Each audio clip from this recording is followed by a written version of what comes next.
We're going to start today with the program that we outlined yesterday. Today is the turn for a session called Quality and Confidentiality of Data, Data Science Techniques for the Collection and Analysis of Financial Information. And the session is going to be in charge of Dr. Stefan Bender from the Deutsche Bundesbank. Now, before starting the transmission, I'm going to ask everyone to switch off their microphones and videos. We are going to leave the focus on Dr. Bender. And before introducing him, I have some acknowledgements to make, as I didn't have time yesterday. First of all, I would like to thank our consultative committee. Thank you very much. All of these are from organizations outside of SEMLA membership. This includes the Irving Fisher Committee, the IMF, Banco de España, Bank of Portugal, the Deutsche Bundesbank, the European Central Bank, the Bank of Canada, ASBA, and the Board of Governors.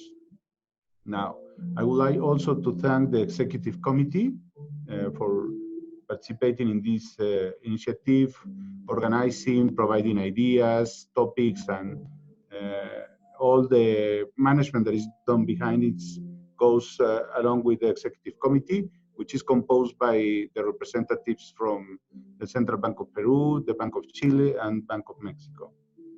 I would like also to thank our IT people at SEMLA.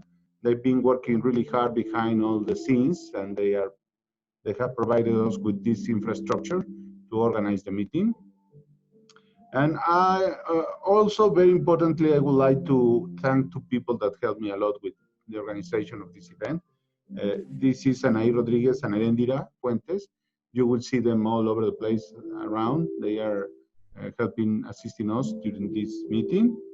And now I will proceed to the presentation of Dr. Bender. Please allow me a second. Dr. Stefan Bender is the head of research, the Research Data and Service Centers at the Deutsche Bundesbank. He is also a vice chair of the German Data Forum. And before joining the Deutsche Bundesbank, Dr. Bender was head of the Research Data Center of the Federal Employment Agency at the Institute for Employment Research, which he has internationally established a research data center, including access to EAB data in the US, for example, Berkeley and Harvard. Between 2017 and 2019, he was the chair of the INEXTA, which is an acronym for the Granular Data Network. His research interests are on data access, data quality, merging administrative survey data, and/or big data and record linkage. He has published over 100 articles in journals, including the American Economic Review and the Quarterly Journal of Economics. More recently, he co-edited with Julia Lane, Victoria Student, and Helen Nissenbaum a volume on privacy, big data, and the public good, frameworks for engagement, which was published in 2014 by Cambridge University Press, and, for example, discussed in Science also. So it's also a distinguished member of the Financial Information Forum. I thank him a lot for being able to provide us this talk today. We are still, I don't know if some of you can hear music on the background. We are trying to stop it right now. Our IT people is working on that. Sorry for the inconvenience. I also would like to apologize for the YouTube transmission yesterday. It wasn't working properly, the link. So we decided to upgrade some of the participants that were supposed to join us by YouTube. It proved to be unreliable, so that's why we had to resort to including them in the Zoom participants. So our apologies for that, and thank you very much for joining us today. Professor Bender, the floor is yours. Thank you very much. And sorry again for the background music. We're trying to work out what is it.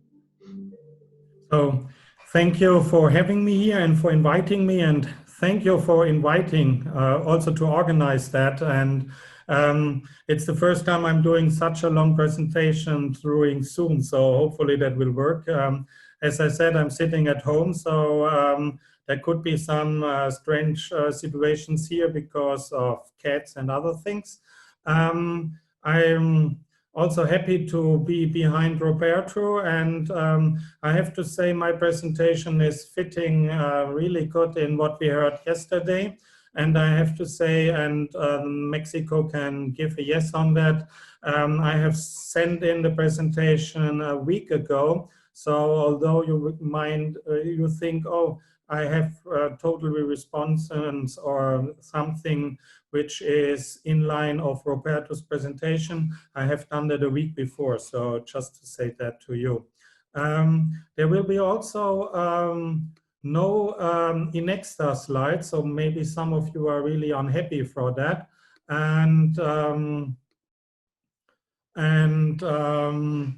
But some of the presentations or some part of the presentation, some people will know. So sorry for that.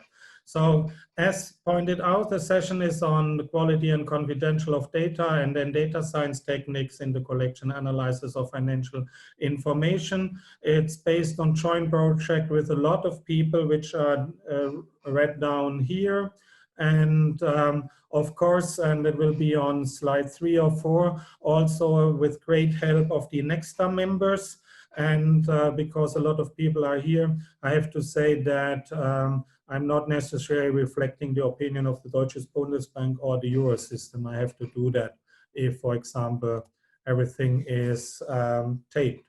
So just to motivate, and that is really what also Roberto has done yesterday, is that we now look at data in Dutch paintings and see how that will reflect our work at Central Banker. So we have an original painting, and you see that it was before Corona crisis because the people sit outside, they did not wear masks in France. So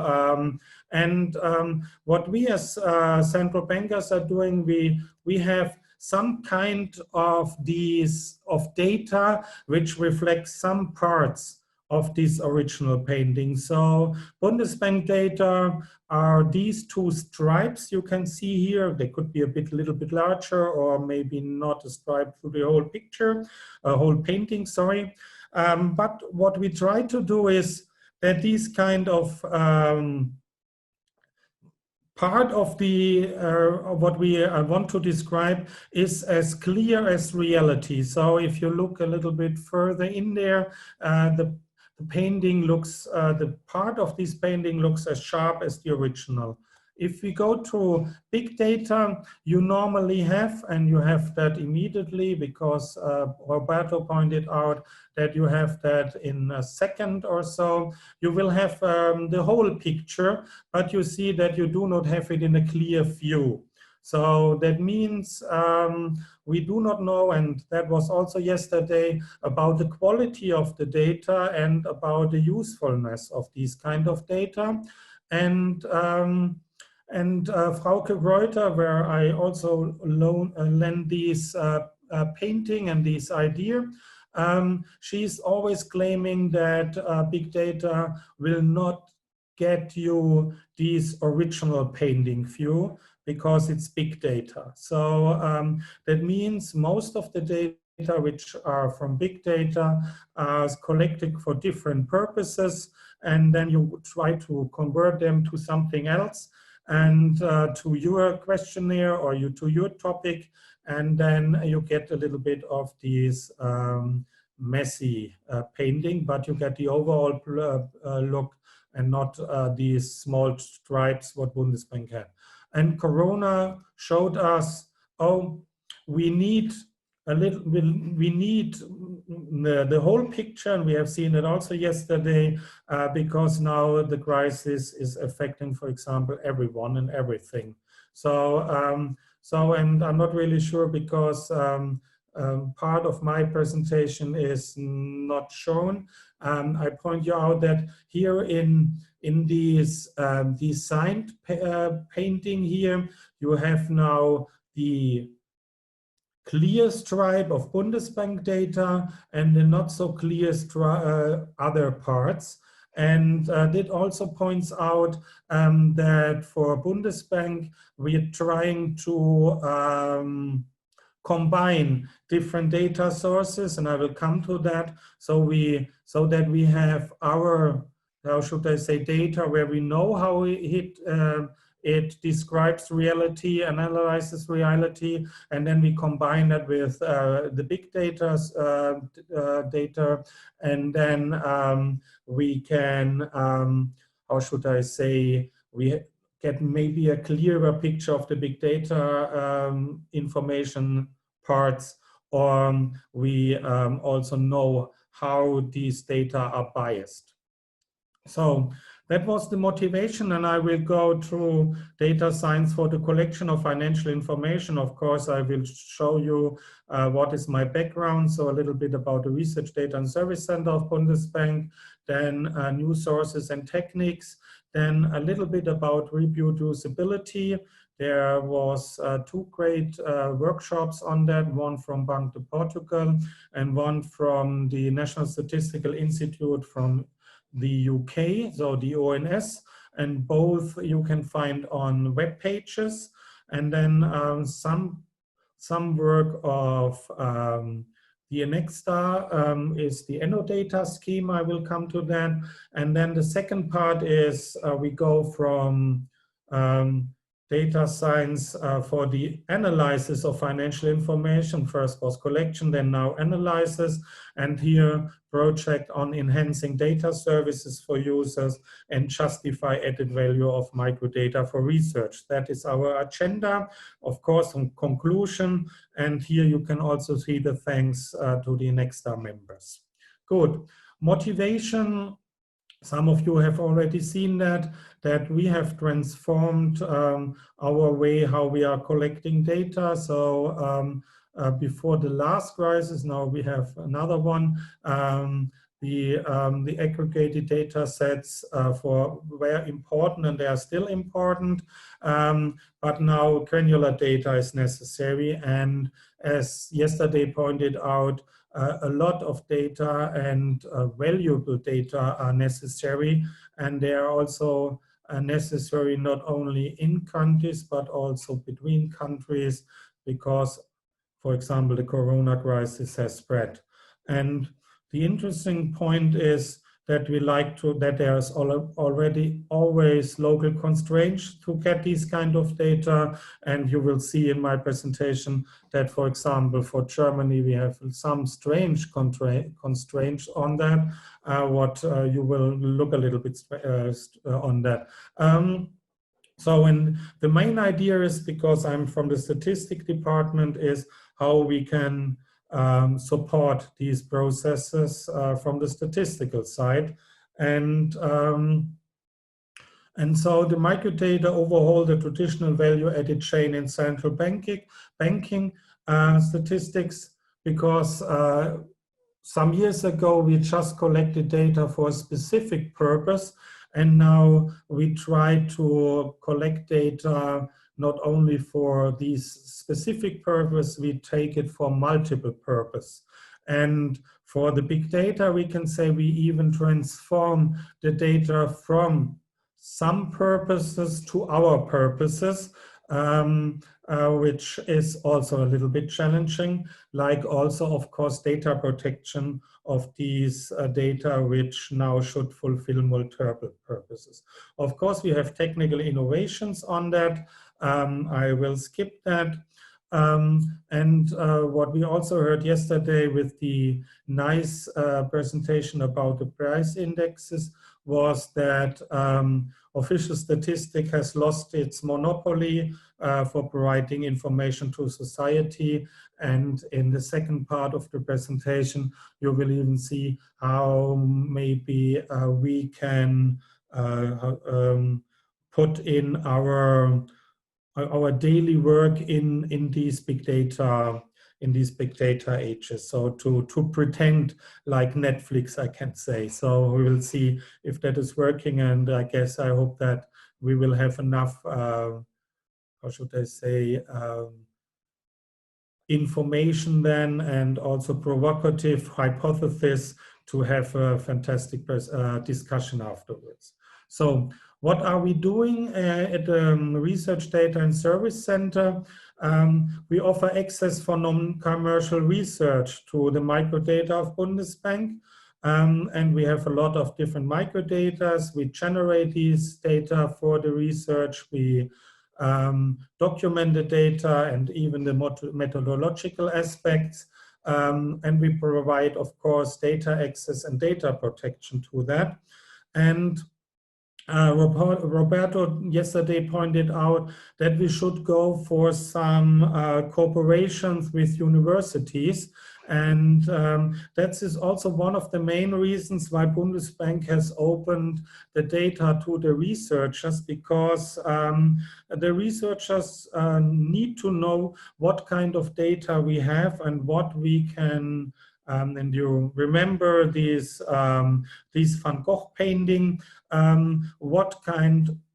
what we can look at the moment and what kind of data are needed. And so the nice thing beside others is that this kind of research data and service center is also stimulating cooperations between Bundesbank and researchers all over the world. And we'll come to that at the end. So we have 20 employers, we have some working places, most of the data are available as guest researchers, so the researchers have to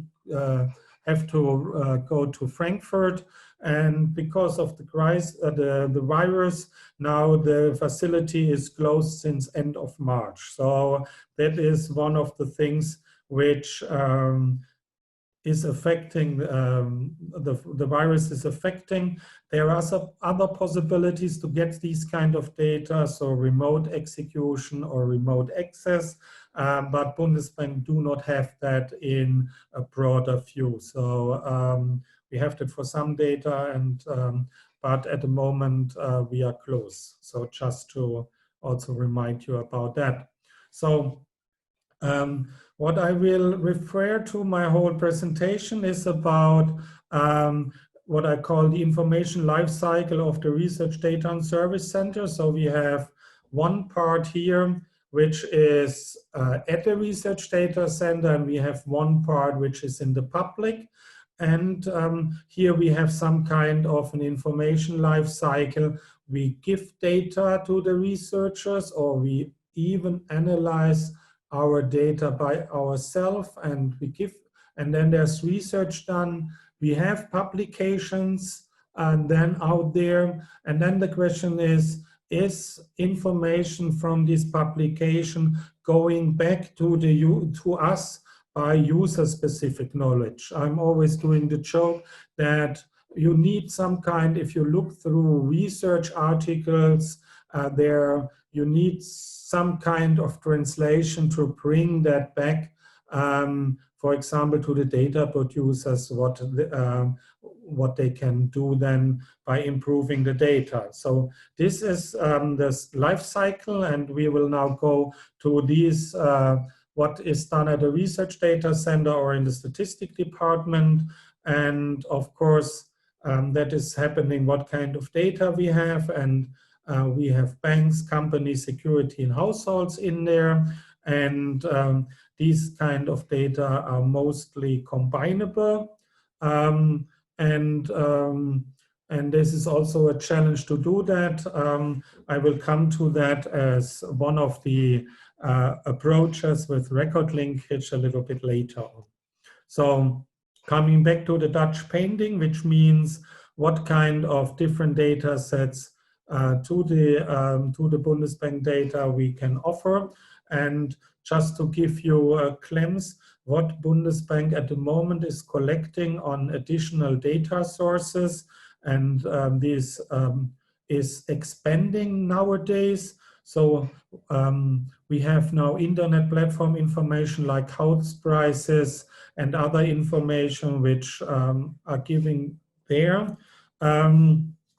What has been published now in our Monatsberichte, which is the monthly monthly report of the Bundesbank is a weekly economic activity index, which was done by the economic department with 7 indicators in there. So they use energy, they use truck toll mileage as indicators for production. They use Google Trend Search for unemployment or for short-time work, which is a special thing, I guess, in some European countries, that people are not going unemployed, they go in short-time work. So that means they are not counted as unemployed and they are still working in the firm, but will be paid by the public, and they're not working the whole time. That's why they're short time in there. That's indicator for employment. Then they're looking for flights movement as a global activity indicator, air pollution for mobility, and then cash money flow, because Germany is still on cash flow, on consumption. So these 7 indicators now help to forecast in a weekly way things on productivity and others, and supporting what we normally do on the GDP. So I guess the English version will be out in the next days. At the moment, we have just the German version there. And of course, that's not these indicators not done by Bundesbank. It's done by the Fed of New York, who has invented it first. I now have a little bit of an echo by me, but but I will pretend that as I do not have something. So we have patent data. We of course use commercial data like Bureau van Dijk data. We have now started also because of the, or we are on the beginning to start, because of the Corona crisis, an expectation survey, for example, on companies, and with informed consent, we combine them with Anna-Credit Riyadh and all of that. And what Bundesbank is going now more and more in is unstructured data. So the RDSC is offering governor board speeches at the moment, but there will be more on that, and I also will point that out a little later on. So now some examples about data production, and this is by Tobias Chakala. You see here a little bit about what they are doing here at Bundesbank with the security holding statistics. So German banks provide monthly reports on security holdings, security by security, and there's a data quality management, which normally was done in a labor-intensive way by a lot of caseworkers, with manually checking and evaluating these case by cases and looking through that. And the goal was to have machine learning methods to support these compilers by providing predictions.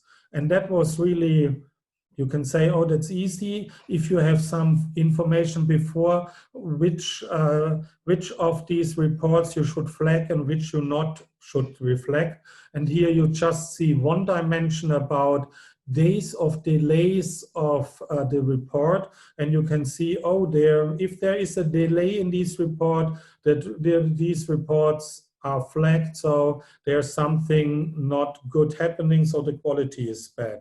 So if you have some kind of this information, you can establish a machine learning method on that.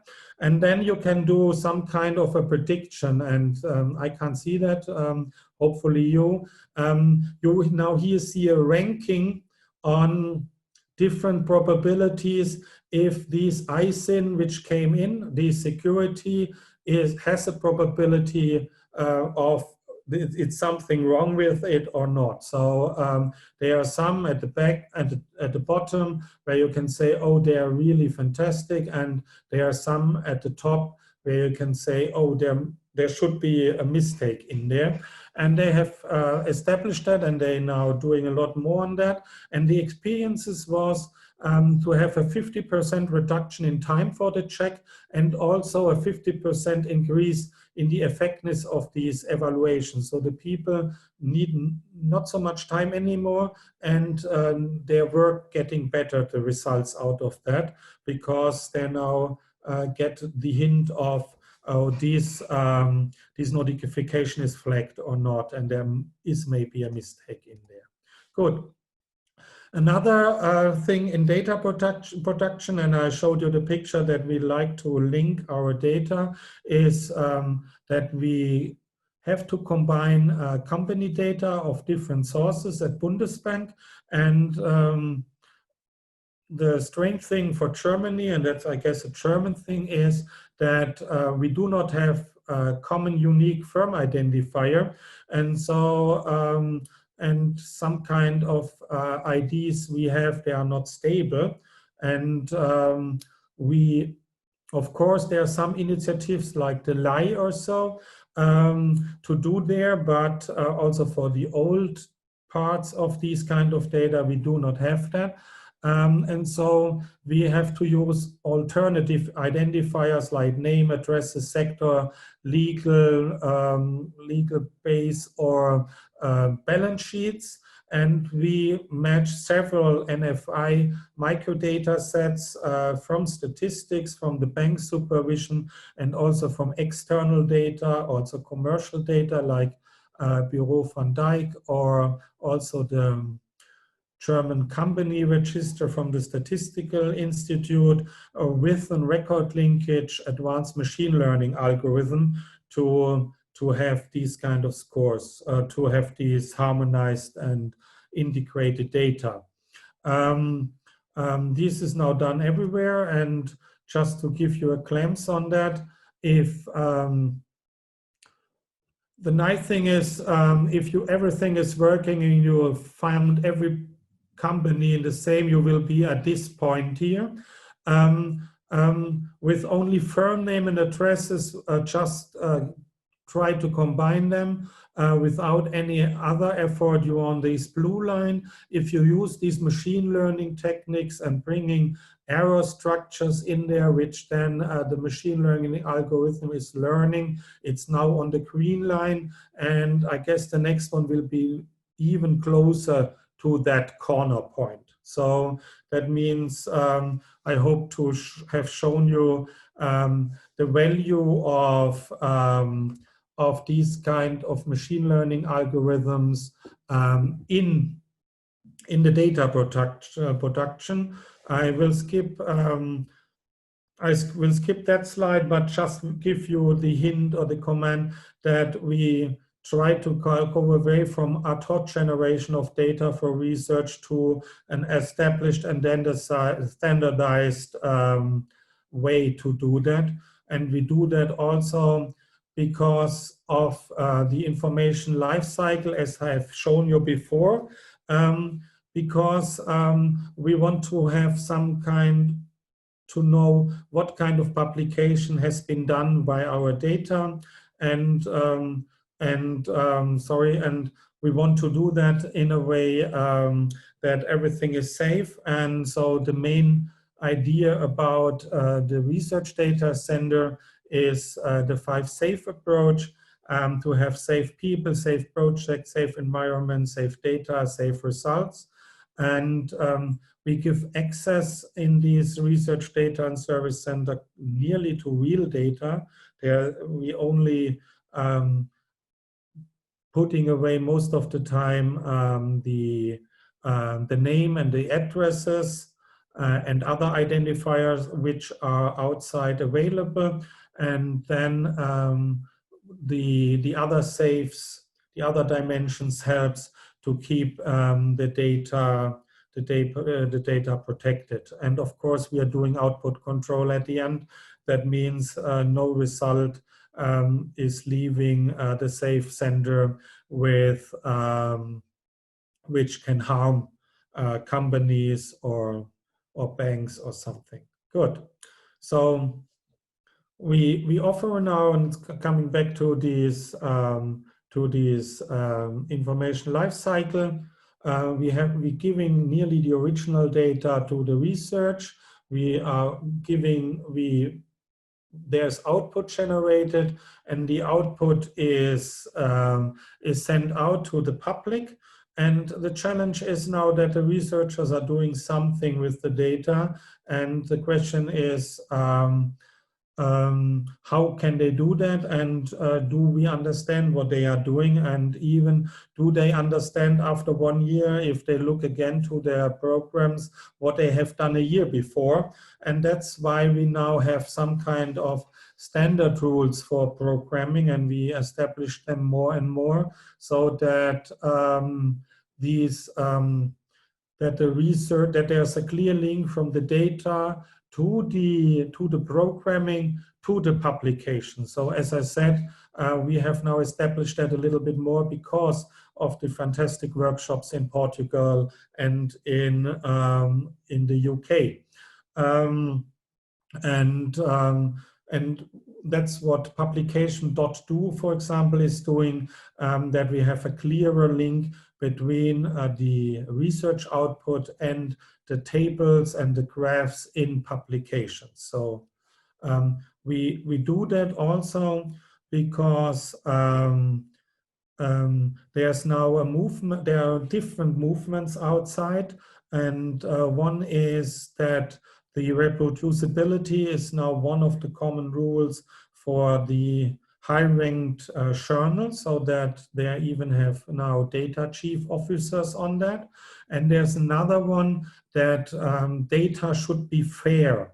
So that's it was a European movement, but I guess it's now an international, that data should be fair, which means they should be findable, accessible, interoperable, and reproducible.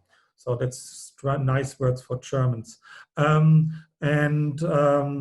so we as a research data center are now going in also in these kind of dimensions. And that's why we have established, with help of the Nexta members, the AnnoData schema, which means we have now 8 dimensions. I should say one word.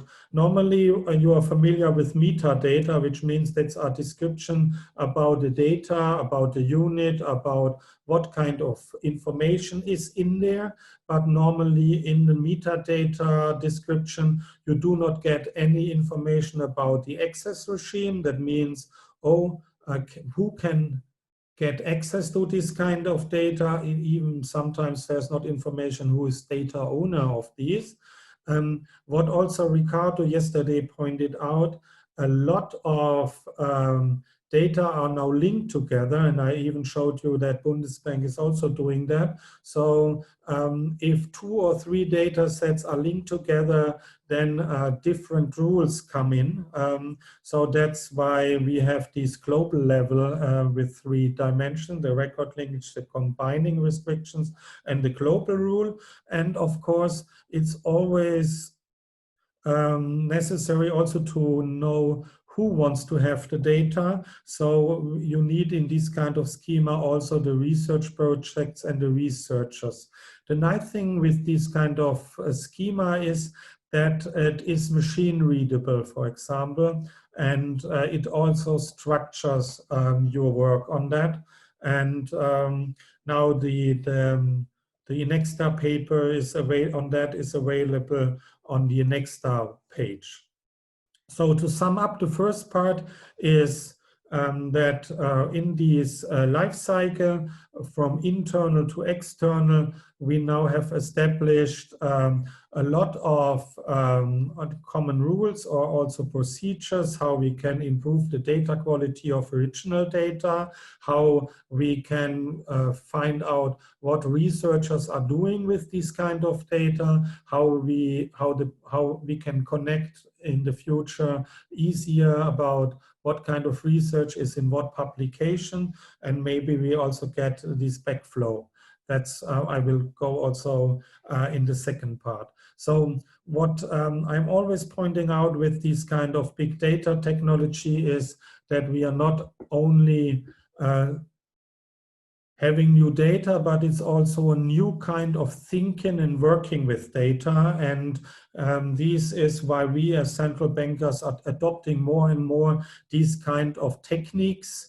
And these kind of techniques, of course, need special skills and also new or special ideas. So coming to the second part is about data science for the analysis.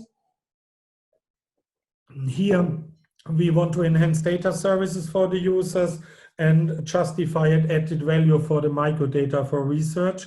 But it also will reflect about our role as central bank in a world where data is the highest value. And what Roberto yesterday pointed out, the different business models on private companies and others who dealing with information. And as I said at the beginning, we do not have the monopoly here anymore. And my personal opinion is that we have to react on that and also get maybe new ideas in. And maybe some of them are strange to you, we will see. So enhanced data services for users would be something like build an Amazon-style recommendation system. If I would have time to change that, I would now say Netflix-style recommendation system, because we were introduced yesterday to that. Of course, you can even do that as a central bank, something like that. We'll come to that. And also, we would like to know what is done with our information, or I have called it from the Research Data and Service Center, what is done with our data. Because, and also how this information then is spread into public. So at the moment, we're giving our information in reports, and then a day later or some days later, we find something in the newspaper and some in blogs or so. And then sometimes we are astonished that the perception of the people is a little bit different to what we thought the perception should be. Justifying the added value of microdata for research is another dimension, because we are dealing with data set. I will show you the data set impact factor a little bit later. So what we have done is, and I also said, Bundesbank is going a little bit more in unstructured data, and that's also here what is done. Researched about in research publication what has been done with data from Bundesbank. So we started with a lot of help and from the New York University, a worldwide competition about these questions. Can you find public data sets in publications? Which kind of data set it is? And can you program some machine learning algorithms for that? That was a worldwide competition, and a lot of research groups showed up. And here you see the 4 which went into the second stage. That is LNI, which is from the US. KAIST, that is South Korea, and then 2 Germans. We were really proud of that. But at the end, the other 2 won. So that's also nice. So they try to find a systematic approach to find data sets in publications. Where can you find data sets in publications? We use REPAC, which is one of the largest system where you can find publications in a nice way. And at the end, we had a rich context workshop on the National Press Club in Washington, D.C. to discuss the results and go further steps. So here you see how a research paper looks like. There should be a section on data description. There should be the names, and these are 2 names from German data sets. And there should be also a citation about how the data looks like, and this is done here in the perfect way, but that is not always the way. And what we have done, and this was done by scraping, is to go to repack to all of the retrieve information from the HTML with the web scraper, and download it in a systematic way. 57,000 central bank publications which are in there, or where data sets from central banks are in there. So these were done, and we used, because these people in this competition said, oh, you can use our algorithm afterwards. We take two of the winners, which was the LNI algorithm and the KAIST algorithm, in there. And the experiences from us was that the LNI, they had a lookup table, a nice one. They found a fantastic, the data sets or the data set descriptions and names where they were trained on. And the KAIST was something like a semantic approach. They searched for, oh, that could be a description of a data set, and so, and they find also unknown data set. So, but of course, the one is a little bit more restricted, the other is a little bit noisy. You see that here on 5 titles, and then you see green that they find some data sets, and red that is really a strange one. For example, the 4th paper found BIS papers and said, oh, this is a data set. Of course, it's clearly not. So you see how the KAIST algorithm is working and the LNI algorithm is working. LNI is precise, but do not find something in 3 papers. And the KAIST algorithm is finding something, but also finds a lot of noisy things. But we thought, oh, combining these two is really nice, so that the KAIST you take to do a first approach and to find that he maybe find some collections, and then out of these collections you do not have to read the whole paper, then you can easily find what is the data set in there. So, and what we now have done is you can now search in these papers about which data set are used, and then you can do something like a nice data set network. So that means what data set is used with other data sets together for a common questionnaire. And that's where we have established some kind of eco network, and BISTA is one of our data sets, and you can now see that they are combined with Bloomberg, with some data from our side, which is Auster and the others. So you got an idea about which data are used together, and then you immediately go to, you can have something like a recommendation system, like we call it Amazon style, or what you have heard yesterday on Netflix, sorry, that you can say, oh, what data set have you used, what have other used, or maybe what is a good idea you want to use for this kind of your questionnaire. And this is what Amazon is doing every day with you if you buy something, and then they're tracking you and know what others have bought there. And we think we can use something like this as a recommendation for data sets. What you also can do is see where is our data used, and we call it a data set impact factor. That means in which GL codes, for example, data sets from Bundesbank are used. And if you look over time, you can even see if these data set helps also to find new content which was not discussed before.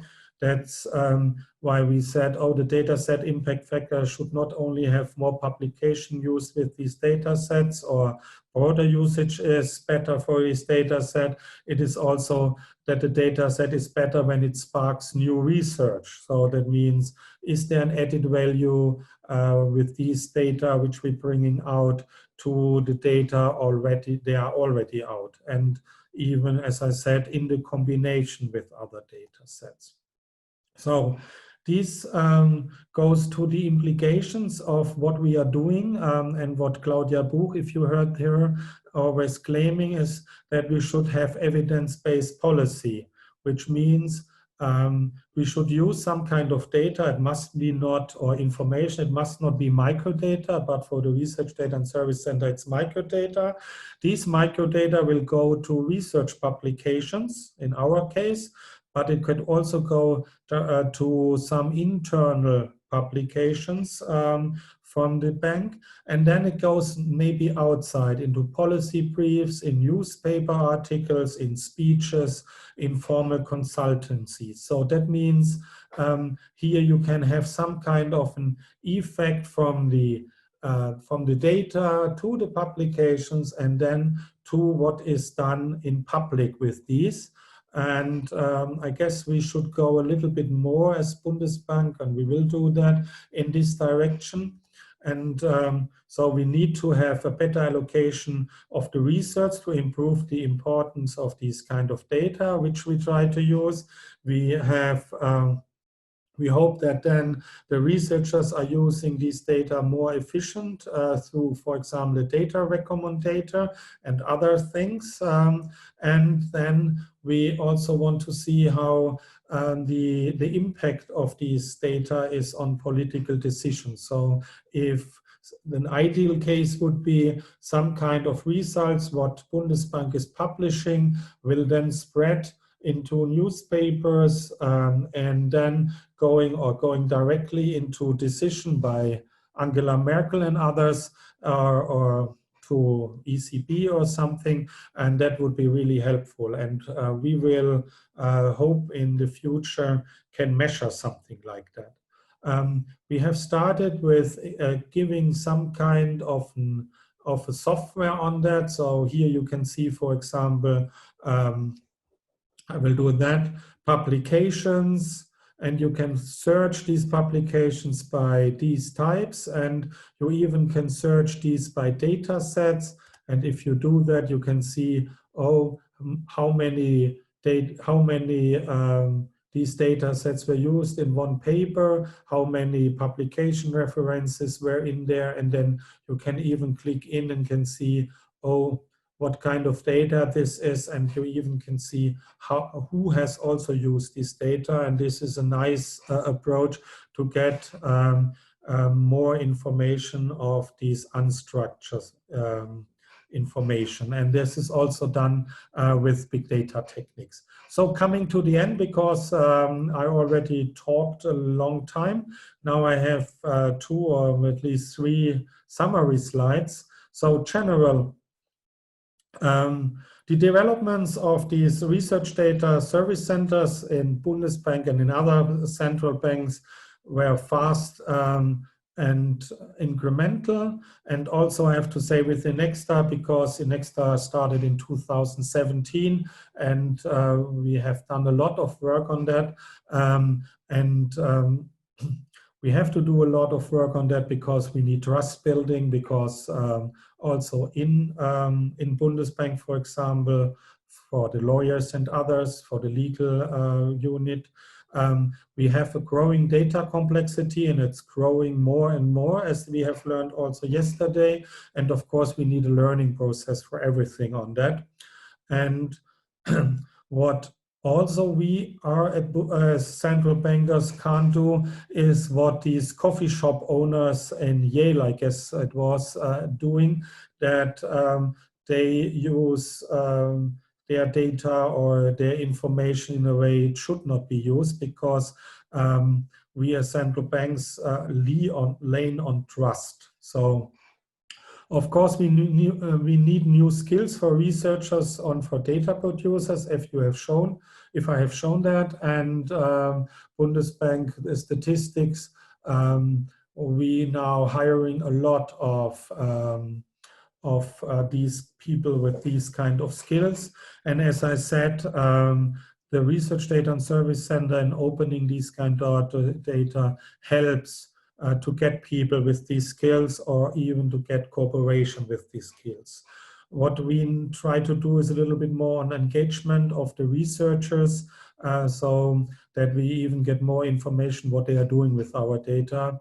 That's also why we have the data impact factor in there. Of course, we like to have more efficiency in our case. I even mentioned that access system, metadata recommendation system. I do not need that anymore. What we also doing at Bundesbank is knowledge exchange, and Luis from Bank of Portugal also showed us in one of his presentation about cooperation between universities and Central Bank of Portugal. We are doing the same, so, and I guess others of you are doing that too.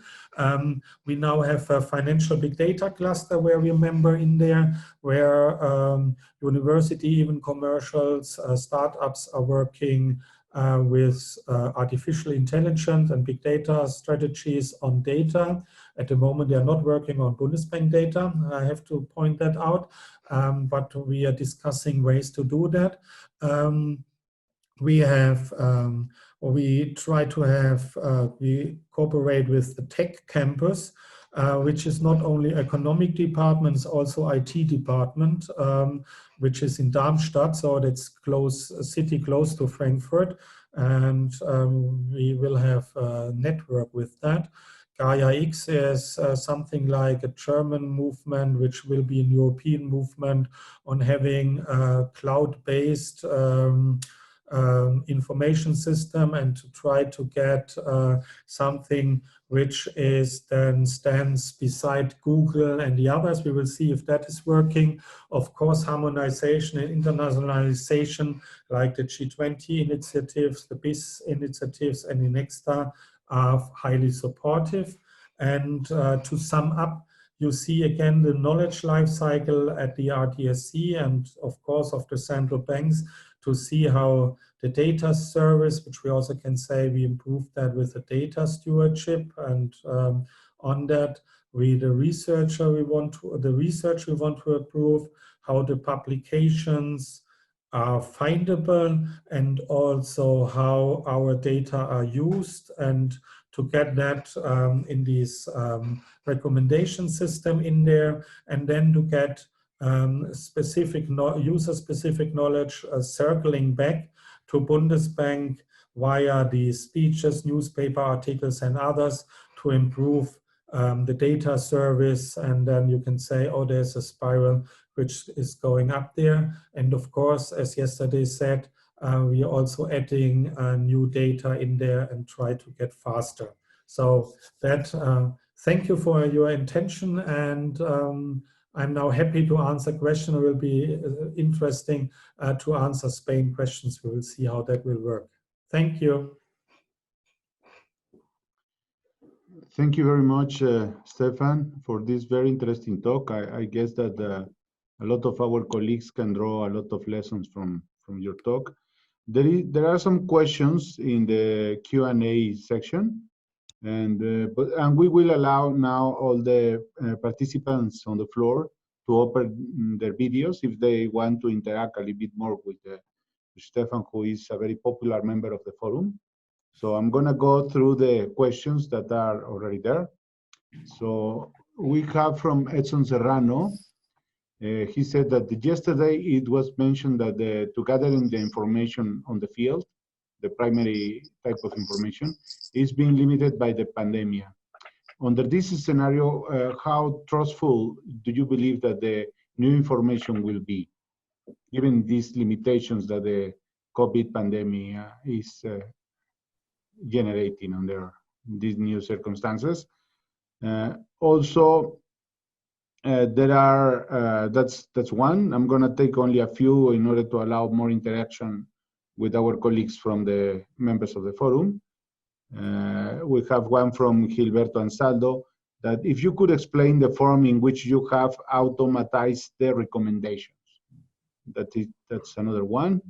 So there are, we will allow this section, as it is very alive at this stage, to gather some opinions from everyone, and to see if some of the questions climb up on the given that some people can vote for them.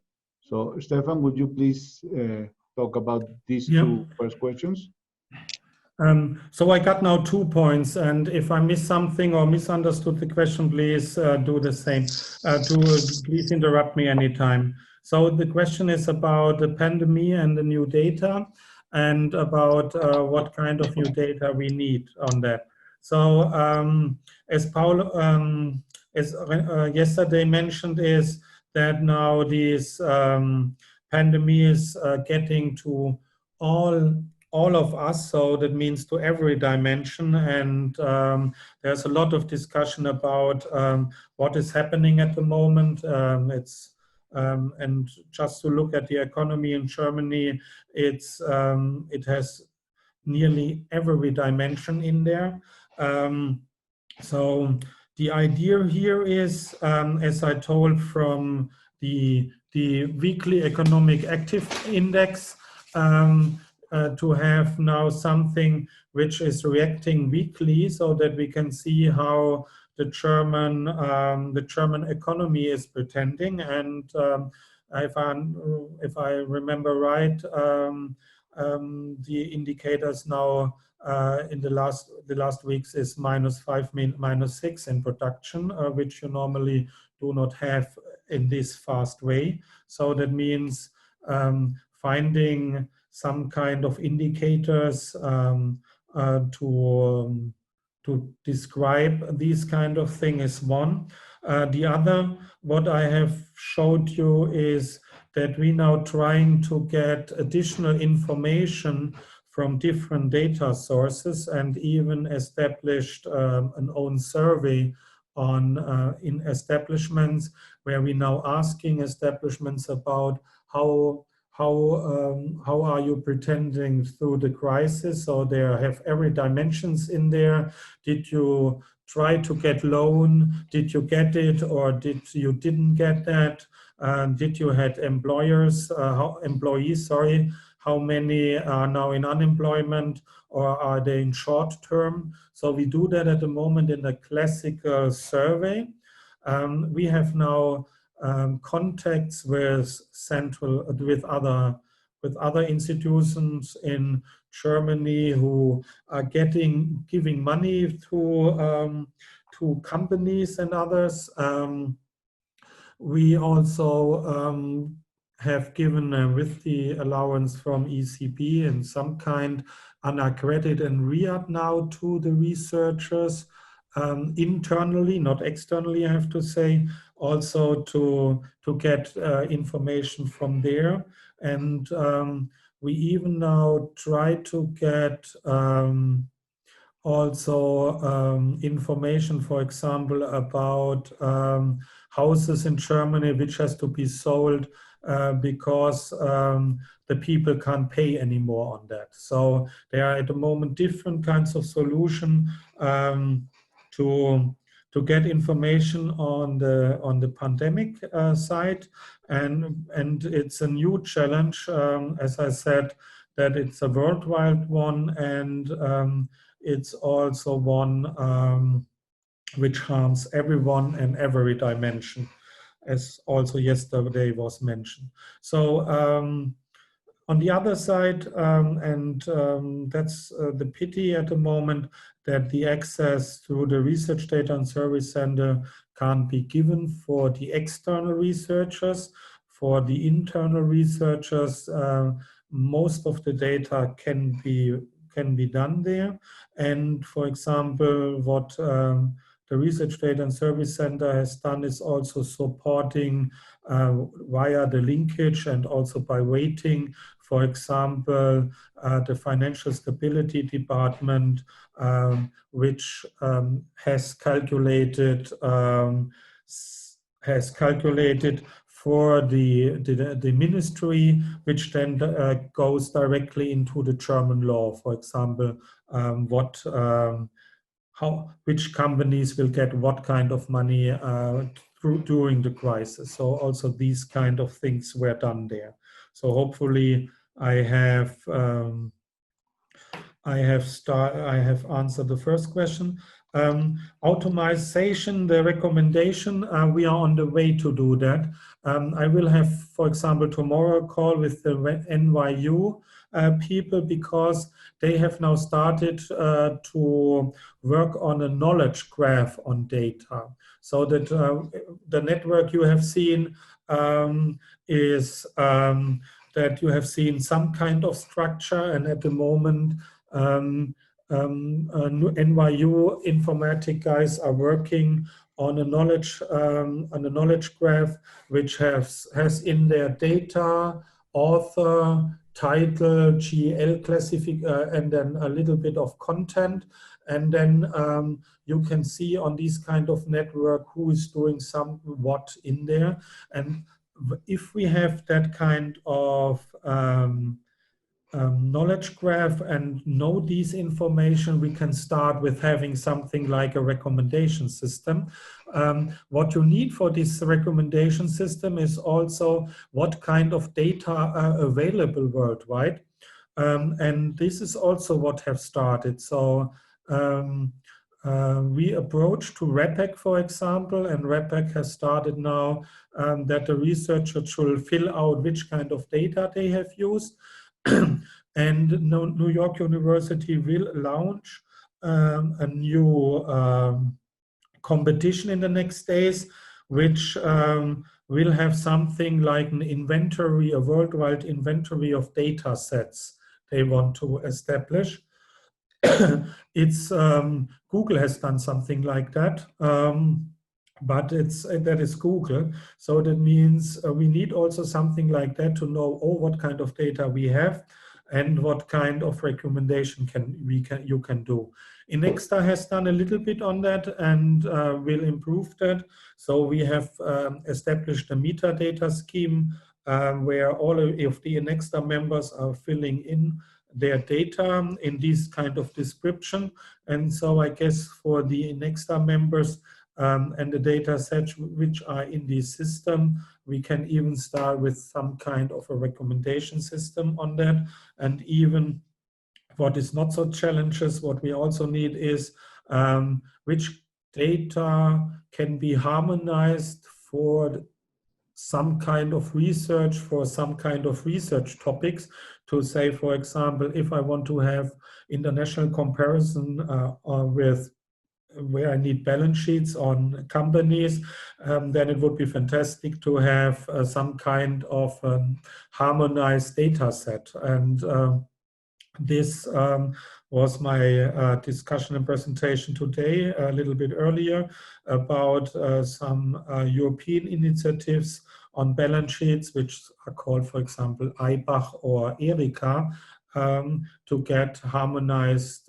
They are now discussing about, they have harmonized balance sheet information, as far as I understood. And now the question is, can we open these kind of data for the researchers so that they can work on data sets of different countries for the same research questions? Because at the moment, if I talk about Bundesbank data, then it's only Bundesbank data you can work on. So, but as we have seen, the virus didn't stop on a border. So, and all of the economic activities are also cross-border activities.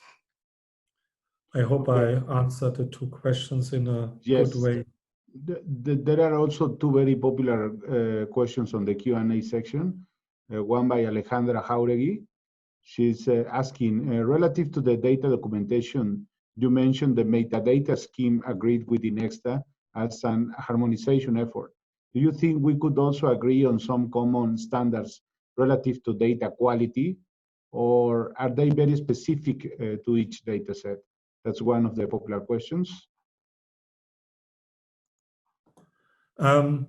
Short answer, I hope so, yes.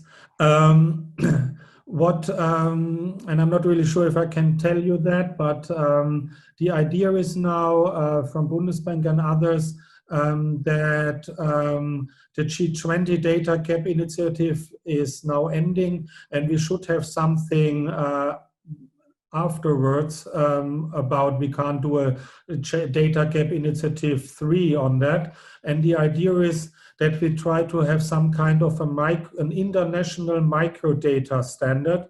And these international microdata standard will include, of course, data quality and some common rules on data quality, I guess. And happy to discuss with every one of you these also bilateral or in a deeper way, if this is a good idea to have something like an international microdata standard.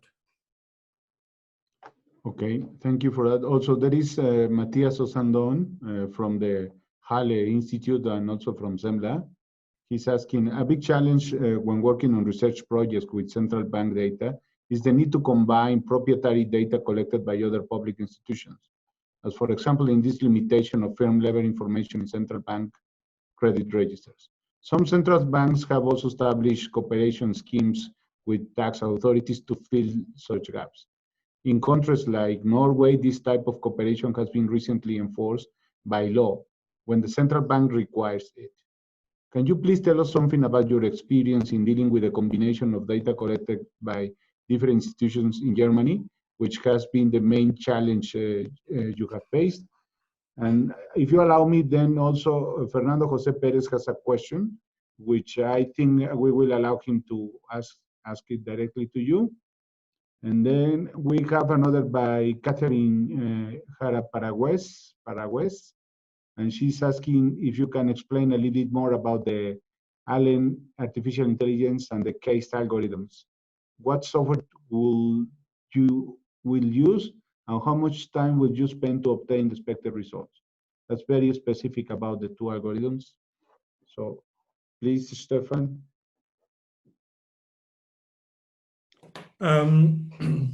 So the first one is a special German question, and I hopefully do not, the others are not sleeping during that.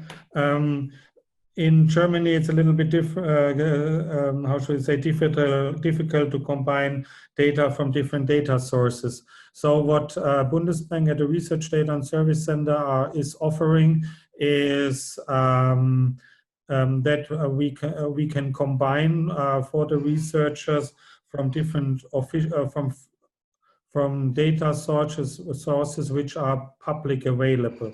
So that means patent data or Bureau van Dijk and other in this sense, if the license are cleared. So we can do that. We have now started with a project with the statistical agency with the help of the Kiel Institute and others, and of with the ministry, the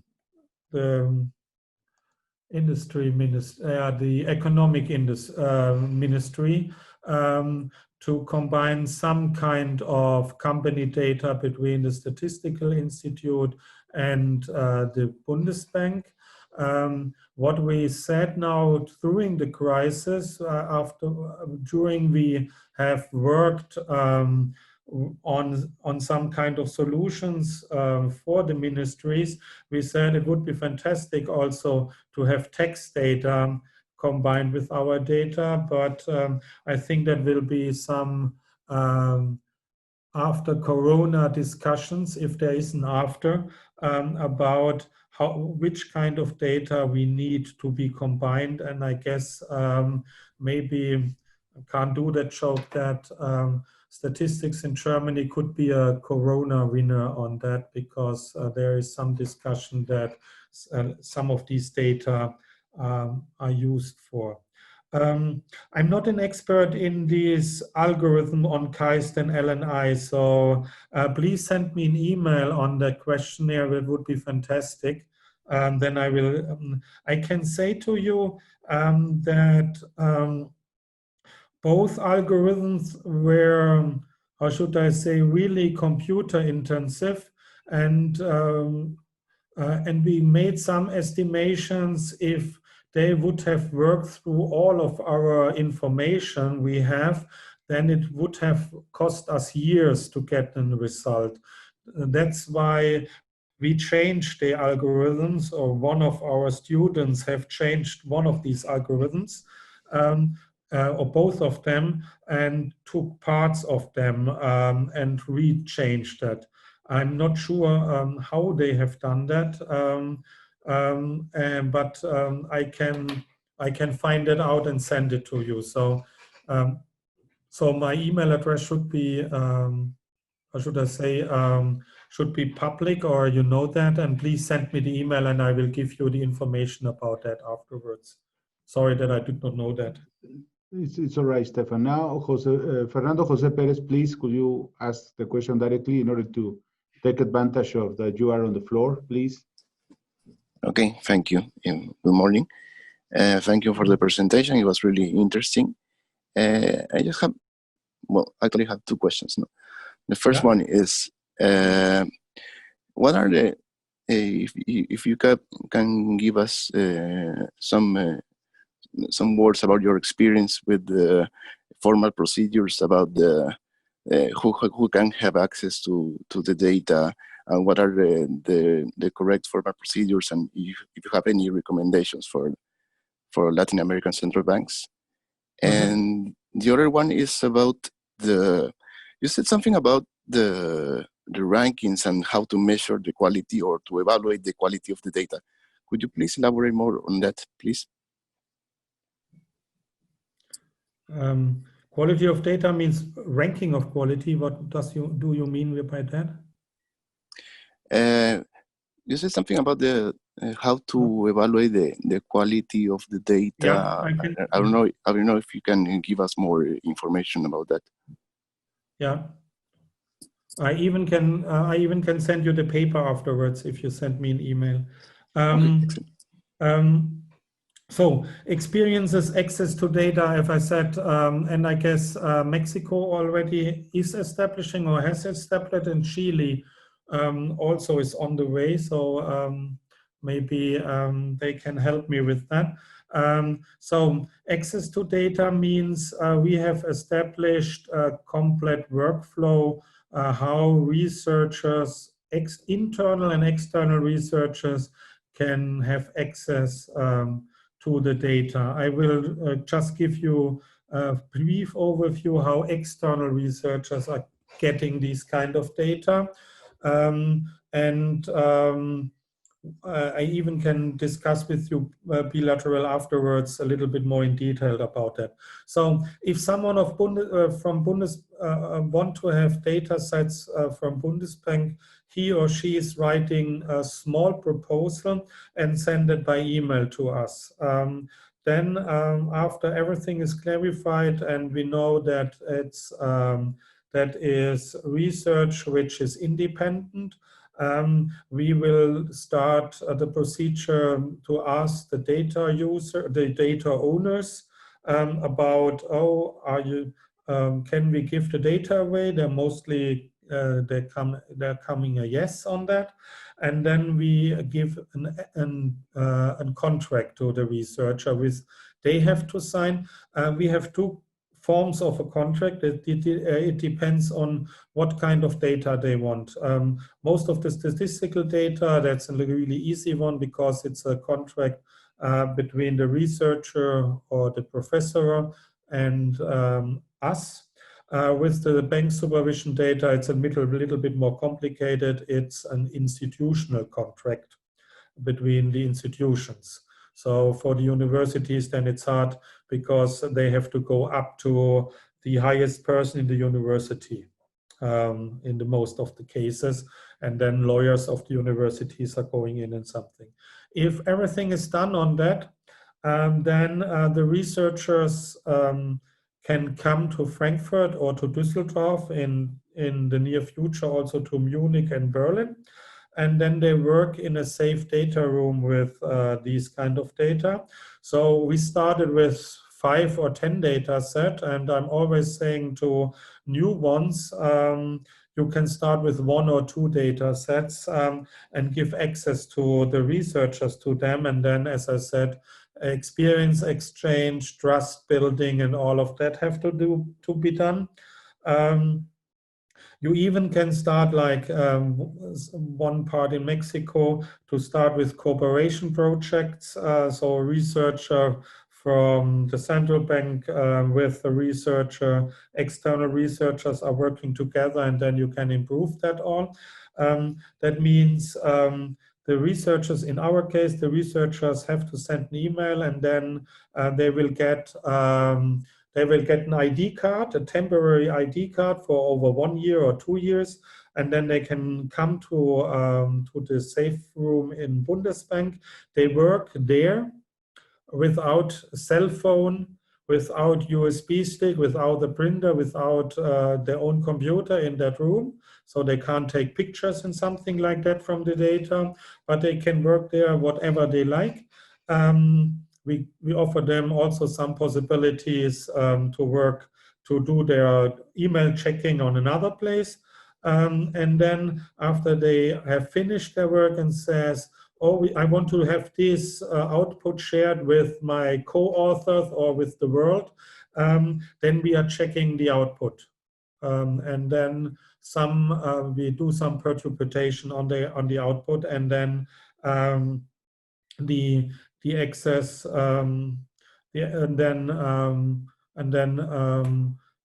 after the project is going on, then a publication is coming out, and before the publication can come out, we also check the publication, but we're not checking the publication on the content, if Bundesbank like it or not. We're just checking on the privacy concerns. So some researchers, although they do not know what kind of banks in there, but they know, oh, I have the total university of all banks in Germany. Then they're writing in their article, I have the data from the Deutsche Bank, from the Commerzbank, and from the Sparkassen. And then we say, no, you can't say that because you haven't seen that. That is what we then censor, I have to say. Also we delete this line. So, but we do not delete if they say, oh, here Bundesbank could do a little bit better, or here not. Here Bundesbank is not doing so good. That we are not. That's not a censoring in our case. We are open for that. And as I said, we are also happy to get some critical comments, because we also want to improve our work. So I think that was the first. There are also papers out. I am happy to send it to you and even discuss with you in another Zoom about that. And maybe Mexico or Chile, as next members want to join. Quality of data, I hope you asked about these machine learning algorithms. What our statistical office, one of their statistical departments is doing. What you normally do in machine learning algorithms is you have a ground truth data set. That is the nice thing what they have collected the last years. If you, for example, have caseworkers who have checked the data sets, and you have the original not so good data, and then you have what they have improved, then you have a fantastic data set where then machine learning algorithms can work on. And that's what normally, for example, S5, Mr. Shagala has done with his team. They just looked, oh, this was the original data they came in, or this was after we have checked. And then they established different machine learning algorithms on that. And then, because you separate normally your data set in some data set which you use for the machine learning to establish the algorithm, and then you take another part where you check the algorithm afterwards. And they have done that with different algorithms, so regression trees, then some kind of principal component thing. Then all types we like logistic regressions, something like that. They try to use different techniques, and at the end they found out, oh, this is the best technique for this kind of data. And then they started with a test phase. So they They gave then to some caseworkers the results of these predictions of the probability. There must be a mistake, and then they got also some feedbacks from the caseworker if that was good, if that was the good result. And so after some weeks or so, because the machine learning algorithm learned on his own mistakes, they got a solution out of that. Yeah, and so it depends on the data set. But the thing you need, of course, is you need a ground truth data set. So that means caseworkers now you need to document the results out of them, and if you have that, then you can go for something like these machine learning courses. And I have to say, we would have done a fantastic, I guess, I hope it would be a fantastic similar workshop on machine learning. It was, I look, maybe one of the similar people are in there. It was scheduled for May, I guess, and April or May, and then it was then the Corona crisis came. So it was dedicated that Bundesbank people, me too, would have come to South America to give a week course on that machine learning algorithms. Yeah. Yeah, Stefan, just for clarification, yes, the course is still up, but we had to change the dates because of the Corona crisis. We have the course program now for November. It will still take place in Costa Rica. The host is very keen on having them. We would love to have you all of you from the similar countries there. Also, our members of the consultative council, meaning the people from the Fed and IMF, Banco de España, Bank of Portugal, Deutsche Bundesbank, European Central Bank, Bank of Canada, ASBA, and the Board of Governors. So let me do a little bit of advertising here about the forum. Yeah. So by belonging to the forum for the countries which have not still considered joining, this is what we do. You find these lovely people around. You are able to talk to Susan, to Stefan, to Luis, to Remigio, Juan from Banco de España, Eloisa as well.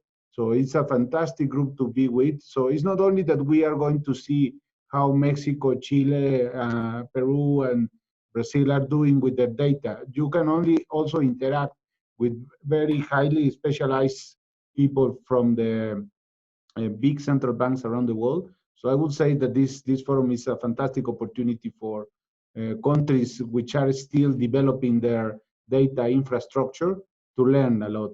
So that's one of the things that we do at SEMLA. Try to put together the people that knows most about these things and then try to get them to talk together. Also, the course, again, is going to take place in November if everything goes fine. If things doesn't get better, we will try to explore another alternatives. We have to talk about that with Stefan and his team. It's going to be a wonderful week to talk and to learn everything you wanted to know about machine learning and how to apply all that at central banks. So I'm really keen on doing that course.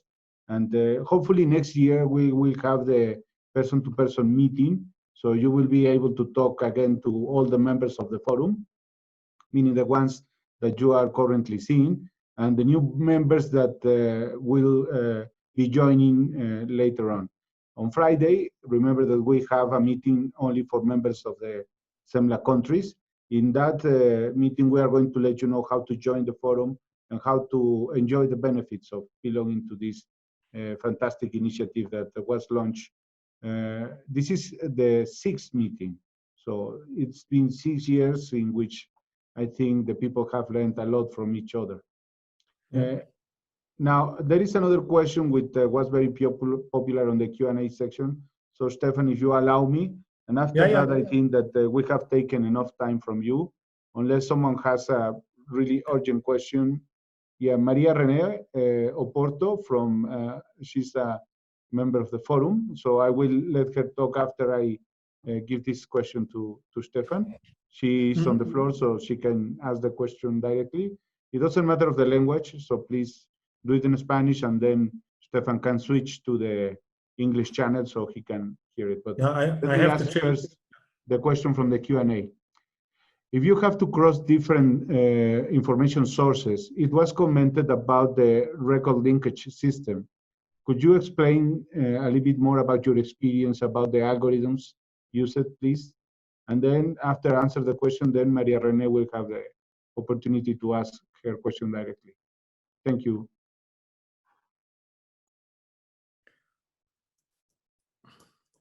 Then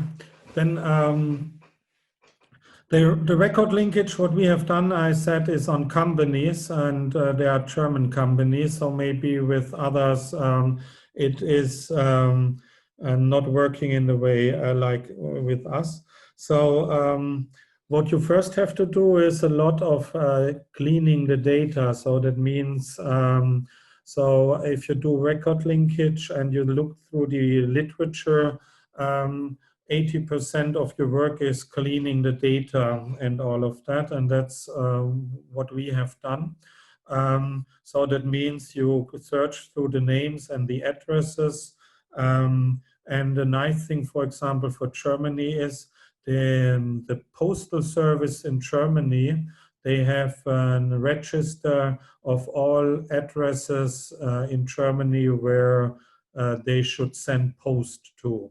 So that means we have bought, for example, these address schema, and then we can put in our addresses in the system, and then if there is some small typos, that will be cleaned by that system. So that is the first thing. The second is we have really challenges in Germany with the names of companies, because, for example, and I only can talk that in German because my English is not so good, we have some kind of additions to company names which are legal basis. So, for example, and normally if you try to combine data sets with names, then normally the sequence of the name which is the same will be then the firms will be combined. But if, for example, for BMW, which is you know them, it's a car it's a famous car company. But they have also a legal name behind that, and so if you say, oh, there is BMW, and then there comes Gesellschaft mit beschränkter Haftung, don't try to ask me what that is in English. But this is on the name of BMW. So then, and this is nearly on 50% up or more, have this thing on the name. So that means you have to treat a little bit with the names to bring that back, or to bring this kind, which is in every name, to have to weight that down in the record linkage. So normally, practically, after you have cleaned the data, the record linkage in our case is starting with a simple record linkage mechanism, which is a deterministic record linkage approach, which means you just take names and don't care about typos or something. But that means you got some or a lot of companies you bring together. And because if you search through the literature, if you search one company with the other millions, the second with the other millions, the third with the other millions, it will cost you a lot of computer times. That's why there is blocking and others. But we get rid of a lot of companies with deterministic record linkage, and then we go to some classical record linkage, and at the end the machine learning algorithm is coming in. So, and what we also have found out, if you try to combine companies, the balance information is fantastic in Germany, and of course in informations from for Bundesbank. So if you have balance information and they have the same definition, you get amounts in there numbers in there which have some millions, and then there's coming a comma, and then it's 10,345,365,68. And then you can see this is a unique number no one else no company in Germany has. So then you can also play a little bit with the information you have. I hope that was an answer you liked. So, you have to treat with the different data sets on that. We also have a record linkage university, digital university seminar, and there's always a question about, oh, is their address, how are addressing from South America compared to the Germans to the US, and I do not have an idea about that. The Germans are good because of the postal service. So, but there was another question from Maria. Yes, Maria, please, por favor, Maria.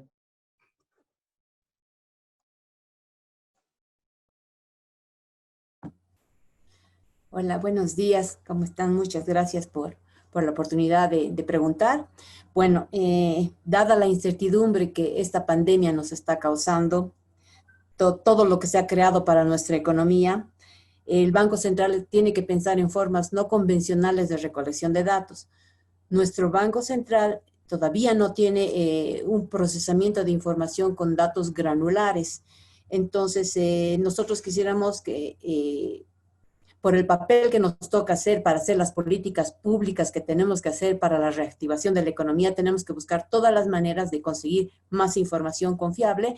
Entonces, queríamos que por favor nos recomienden qué software se puede utilizar para la recolección de estos datos, para su procesamiento y su almacenamiento.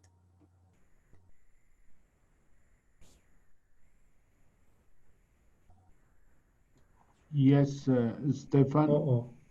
I wonder if you can recommend us really I'm not an IT guy, so recommendation of software and storage. It depends how much data you have. So most of my people with the software are working with Python and R at the moment, because there are a lot of fantastic libraries on that.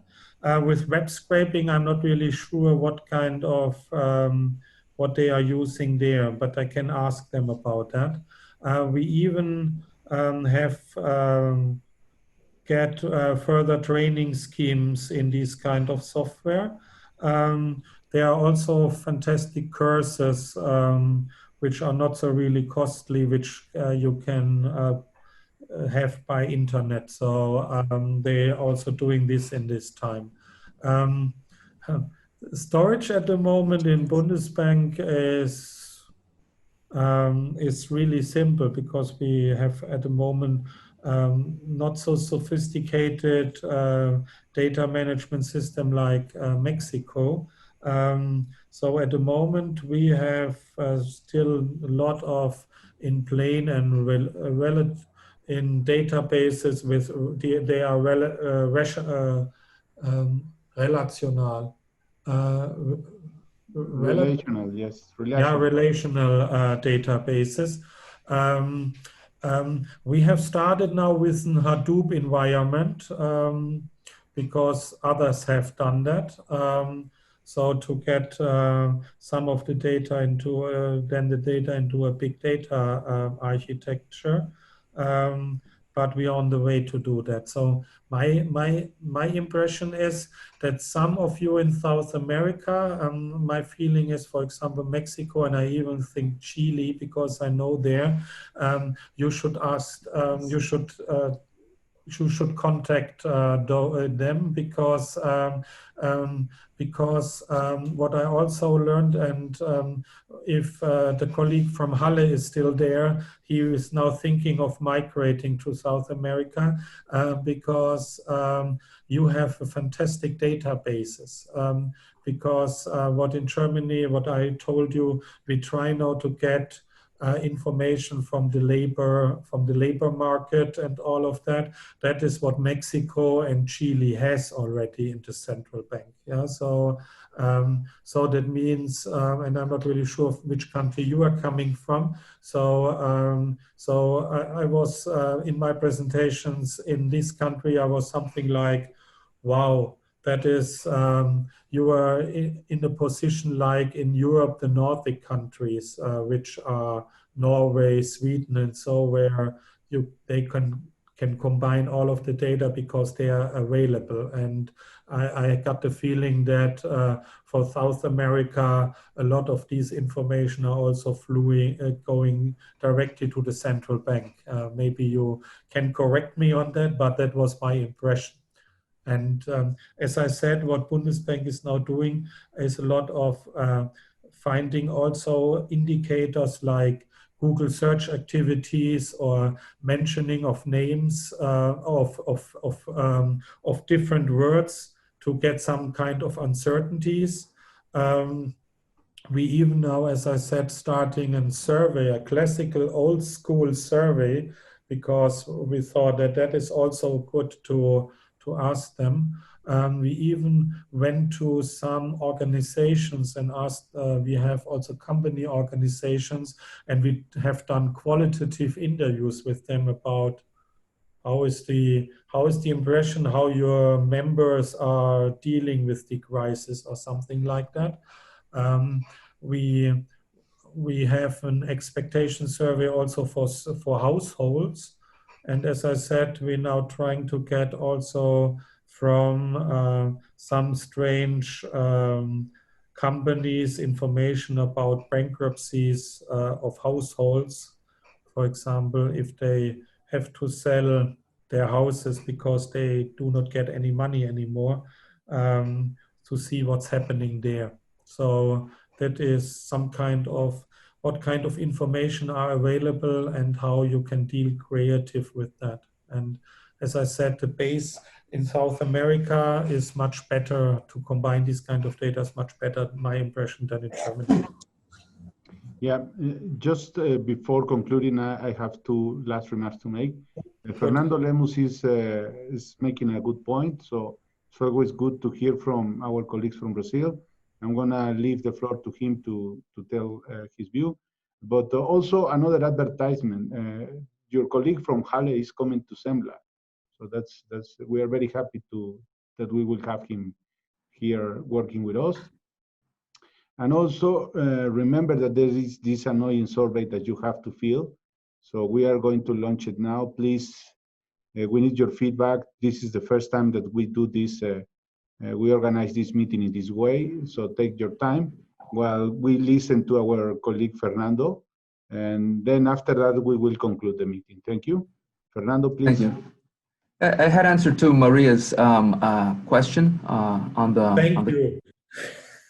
And the issue is, it depends on specifically if you're doing research, if you're compiling the statistics, macro statistics, even between the statistics, it varies a lot.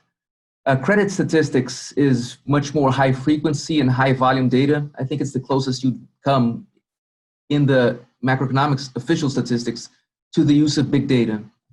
Whereas then you have external sector statistics. If you run an ITRS, which is high frequency, I still don't think it falls under big data because it's very structured information. You would maybe use a different solution. And government finance statistics, it's totally structured. You're basically compiling information that already exists in the form of other information previously transformed into statistics and bundling them and transforming them into the standard GFS data.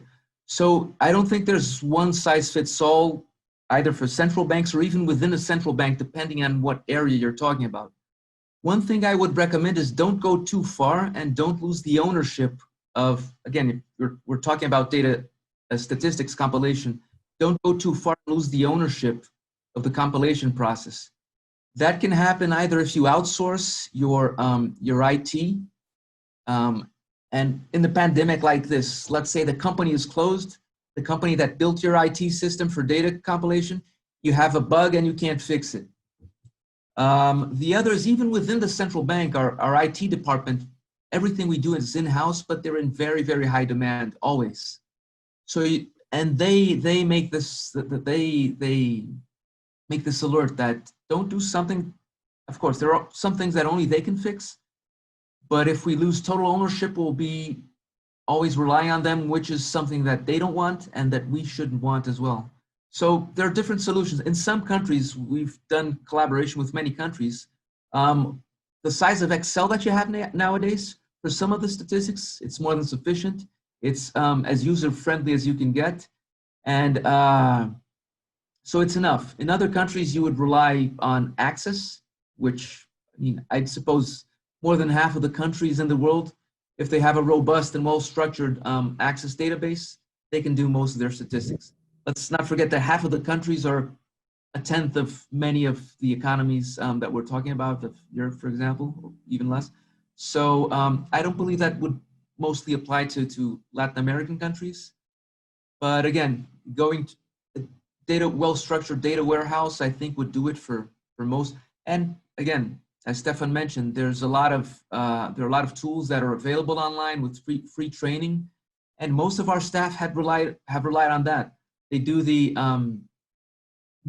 a lot of what they've learned is from online training, so they take a few hours a day off. They learn, and the ones with somewhat of an IT background, they train others on the use, R, Python, and many other tools. Thank you. Thank you for giving that comment. So, and it is also my hope that normally if you have this now in a personal meeting, that there is some networking activities before and afterwards. And I hope that that will be also in this kind of Zoom meeting, that afterwards with emails, and so we will have the same. So, and we'll be more than happy to share our experience just through somebody, our contact, and we can direct you to each of the areas that can assist with this. us too. So yes, please remember that Brazil is part of the forum, so we only would like to have a lot more participation from you guys. We'll have tried to split the activities the whole year. You are invited to the Friday's session, Fernando. So join us in order to discuss these things more among the members. So I really would like to thank again Stefan for this wonderful talk. I've seen on the survey that some people didn't like the interaction through this platform. I'm sorry to say, but we don't have any other option at the time. But we still believe that it was very valuable to have the Financial Information Forum meeting instead of postponing for the next year. Next year, again, happy to have you in Mexico City. Go out for some beers after the meeting and then enjoy the weather here, which is almost always fantastic. And thank you all for attending the meeting, for answering the survey. See you tomorrow. We have a very interesting session tomorrow. It's going to be on FinTech Data Gaps Initiatives. We will have Bruno Tissot from the Irving Fisher Committee, Fernando Avila from Banco de Mexico, and myself from SEMBLA. And after that one, we will have the annual meeting only for forum members. Yeah. Thank you very much. It's a pleasure to host you again. Thank you, Stefan, and all the attendees.